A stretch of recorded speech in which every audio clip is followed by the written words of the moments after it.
Good morning, everyone. It is Sunday, May 30th. Happy Sunday. I hope everyone's having a great weekend out there. Welcome to Positive Impacts Live here on Positively Osceola. I'm Madi Zavitz. I'm your host every weekend for this broadcast, Saturday and Sunday mornings at 8 a.m. I'm here bringing you local, national, and international news. I'm keeping you in the know. Today's Positively Osceola broadcast is brought to you by our community partner, Orlando Health St. Cloud. Choose Orlando Health. Good morning, everyone. Welcome on the show. I'd love to see some comments pop up. Let me know who's watching. Let me know you're up this morning. What are you guys doing this weekend? I want to hear about it. I am excited. I'm going to go out to the Orlando Fringe Festival this afternoon and check out what's going on out there. I'm going to talk about that a bit later in our broadcast, but I want to know what you guys are up to on this beautiful Sunday. Stick around because at the end, I'm going to give you the weather for the week, but let's get things officially started this morning.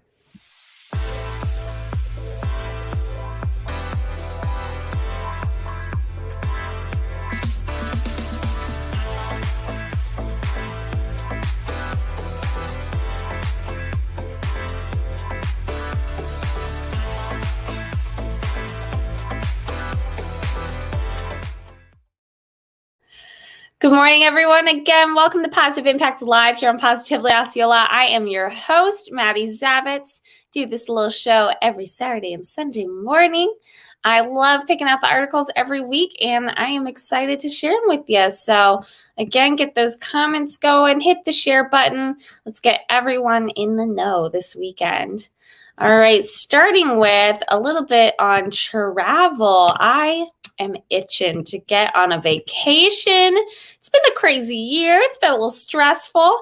And apparently a lot of Americans are in the same boat. Over 2 million people were at the airports on Friday, according to the TSA. The Transportation Security Administration screened nearly 2 million people at U.S. airports on Friday, just ahead of Memorial Day weekend, a record since COVID-19's pandemic dramatically slowed air travel last year. According to the TSA data, the agency screened just under 2 million people, nearly 6 times higher than the number of travelers who went through the checkpoints in May 28th of 2020.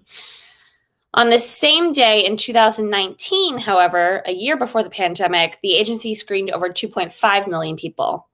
The TSA has not screened more than 1.9 million people since March 8th of last year, according to the data.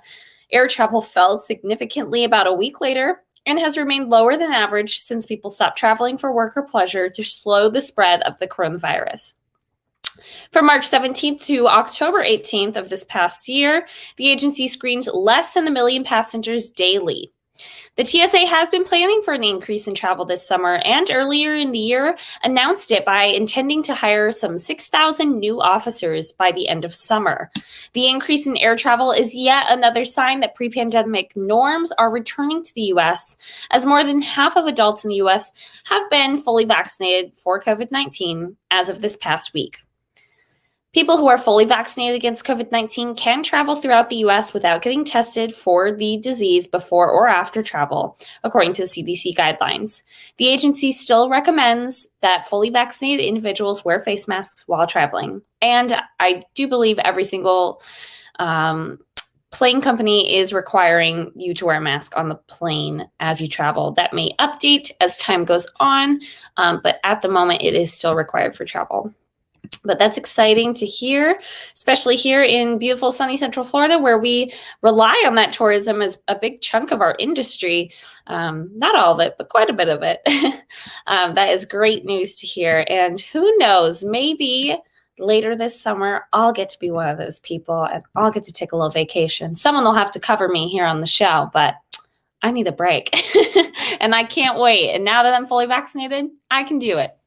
All right, good news for those of you. I'm one of those people that gets so frustrated when I see hazard lights flashing on I-4 as the rain comes down. It's typically people visiting from out of state where laws are different, as currently in Florida, it's illegal to use your hazards during rain or storms. But the Florida legislature passed the State Bill 1194, a bill that allows drivers to turn on those flashing lights with their hazards during our crazy rainy Florida weather. The new bill states that drivers can only have their hazards lights on highways with the speed limit of 55 miles per hour or higher when there is low visibility. So if you're in the middle of town, don't need them on. But if you're going down I-4 and the speed limit is more than 55, then that's the time to use them. Now, this law isn't in effect yet, but it will take effect soon, provided it receives the approval from Governor Ron DeSantis. If the weather is bad enough you feel you need the hazards, you may need to pull off on the side of the road if you feel that you are that unsafe. But the Florida legislature isn't quite set on using this law yet. In addition to the flashers rule change, the bill also stipulates that state and county authorities will not have to maintain roads, sidewalks, street lighting, drainage, traffic signals, or any other elements of the road that are part of gated communities unless the landowners get into an agreement with local government. So the big takeaway here is keep an eye out because that law may be going into effect July 1st of this year. You could use your hazards in the storm and we won't have to get so frustrated at the people traveling through the state of Florida during our pretty much daily rainstorms. All right, I was talking about it earlier. I'm going to go check this out this afternoon. It is the 30th Orlando Fringe Festival happening this year right here in Central Florida in Orlando at the Orlando Lock Haven Park. Unlike last year, this event will be both virtual and in person, and it runs through tomorrow, May 31st. Orlando Fringe is one of the longest-running theater festivals of its kind in the U.S. Last year, festival organizers canceled the in-person festival due to the COVID-19 pandemic. Orlando was one of the Fringe festivals on the circuit to take their annual event online in 2020.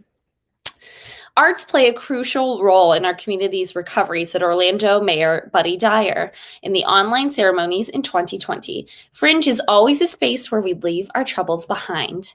Hearing firsthand from artists about how the pandemic has hit them was one of the most driving forces in moving forward with the festival this year, said the Fringe executive director, Alana Frickus. Getting artists back on stage while maintaining high standards of safety and sanitation is their top priority. Fringe has outlined changes that festival goers will see when they attend the much-loved festival this spring. Organizers have reduced the seating capacity in each of the festival's performance venues, customized by the venue to allow for social distancing. Now, if you want to come out to an outdoor experience, there's also the Lawn Festival area that happens right in between the Orlando Rap and the Shakespeare theaters. They've got live music, they got lots of food stands, and you don't need a ticket to go out there. So you can go and enjoy a bit of Fringe Festival and maybe go check out one of the shows that's happening too. All the posters are out there, so if something catches your eye, maybe you'll want to check out if they have any tickets left for the last 2 days of the Orlando Fringe Festival. All right, a bit more on some airport news. This one's kind of fun. There has been a long-standing debate and years of fighting and litigation over who can include Orlando in the name of their Central Florida airport. Well, Orlando International Airport officials and Orlando Melbourne International Airport officials have tentatively agreed that Orlando Melbourne International Airport will change its name to Melbourne Orlando International Airport. The Melbourne Orlando Airport Authority announced that the Space Coast Airport's new name will be taking effect this weekend. The name change was legally agreed upon to everyone's mutual satisfaction in the consent and license agreement. It was approved by both airport boards. The newly renamed airport is about 70 miles southeast of Orlando International Airport, which is the busiest airport in Florida. The Melbourne International Airport began operations in 1928 and changed its name in 2015 to Orlando Melbourne International Airport in an effort to attract more travelers. Officials with the Greater Orlando Aviation Authority, which operates the Orlando International Airport, took issue with the name of the Orlando Melbourne International Airport and eventually filed a federal lawsuit in 2019. The lawsuit claimed that the Orlando Melbourne International Airport was misleading passengers into believing they were going to the theme park Mecca in the middle of the state instead of Florida's Atlantic coast. Man, that was a tongue twister. Try saying Orlando Melbourne International Airport 5 times fast. All right, and some local news here in Osceola County. It's time for the 146th Silver Spurs Rodeo. This is happening on Friday, June 4th and Saturday, June 5th, both at 7:30 p.m. Join this summer at the 146th Silver Spurs Rodeo, Friday and Saturday, to celebrate rodeo action and tradition in Kissimmee, Florida. Both performances will include 7 traditional rodeo events: bull riding, bareback riding, saddle bronc riding, tie-down roping, barrel racing, steer wrestling, and team roping. And for the first time ever at the Silver Spurs Rodeo, they're adding breakaway roping, a women's calf roping event. However, the adults aren't the only ones you'll want to see competing in the arena.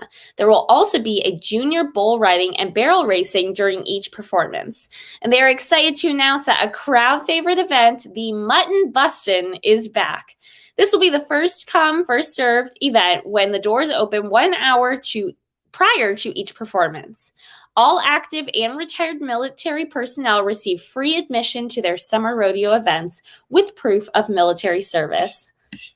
So let me know if you guys are heading out to the rodeo coming up in just a week or so. We are almost there. Alrighty, I'm going to take an eye over here on my comments. Good morning, Greta. Hope you're having a lovely weekend. Well, hello there, Mr. Keith. Hope you're having a great day yourself. Probably running everything happening over on Positively Osceola's side. I love seeing those comments pop up in the morning. It just makes my day. So thank you guys so much for throwing those comments my way. And before I let you go, let's check out the weather this morning. So it is going to be a stormy week. If it's looking to be about to start storming out here soon. I thought it was going to rain last night. I was watching the clouds roll in, but never came on my part of the town. Let's get this nice and big so everyone can see.